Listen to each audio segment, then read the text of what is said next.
सरकार फेरि फिर्ता गर सासी सरकार फिर्ता गर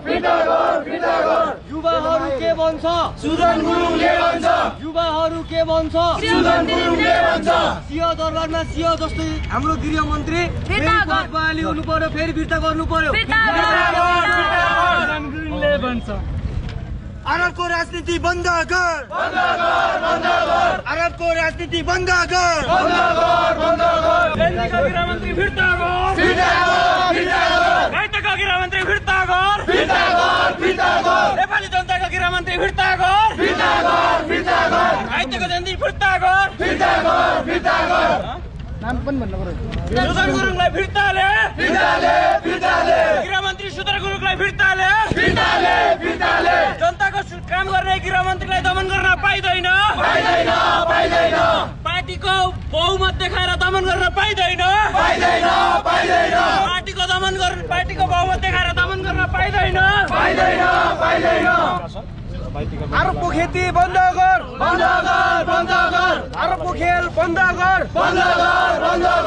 अरबको खेती बन्द गर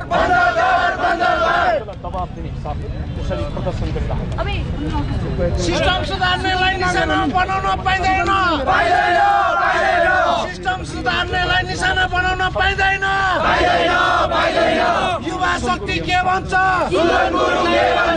युवा शक्ति के भन्छ सुदन गुरुङ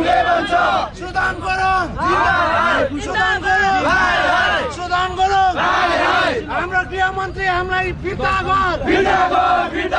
हाम्रो गृहमन्त्री हामीलाई फिर्ता गर मिडियाले फैसला गर्न पाइदैन मिडियाले फैसला गर्न पाइदैन मिडियाले फैसला गर्न पाइदैन मिडिया ट्रायल बन्द गर कानुनी न्याय सुरु गर कानुनी न्याय सुरु गर मिडिया ट्रायल बन्द गर मिडिया ट्रायल बन्द गर प्रमाण बिना दोषी साबित गर्न पाइदैन प्रमाण बिना दोषी साबित गर्न पाइदैन प्रमाण बिना दोषी साबित गर्न पाइदैन अरबको खेती बन्द गर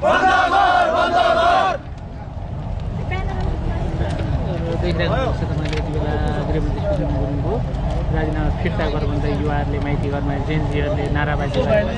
गृहमन्त्रीको राजीनामा फिर्ता गर भन्दै यति बेला जेन्जीहरू युवाहरू सिस्टमको लागि गृहमन्त्री फिर्ता गर्नु पर्यो हाम्रो सुदन गुरुङ फेरि पद बहाल हुनु पर्यो एउटा कुरा के भन्छ भने जति पनि हामीले मत दिएर पठाएको गृहमन्त्रीजी हुनुहुन्छ नि उहाँलाई राजीनामा दिनै पर्छ भने ठिक छ हामीले जसले मत दिएको छौँ सबैजना हामी यहाँ आउँछौँ अनि हामी फैसला गर्छौँ साँच्चै उहाँले के हुन्छ राजीनामा दिनुपर्ने हो कि होइन भनेर यदि त्यस्तो हुन्छ भने हामी सबै फर्केर आउँछौँ जसले मत दिएको छौँ हामी फर्केर आउँछौँ के त्यतिकै चाहिँ दमन गरेर होइन यत्तिकै दमन गरेर राजीनामा माग्न पाइँदैन हाम्रो भनाइ यही हो हामी भोलि फेरि उदिने समय हामी छैनौँ है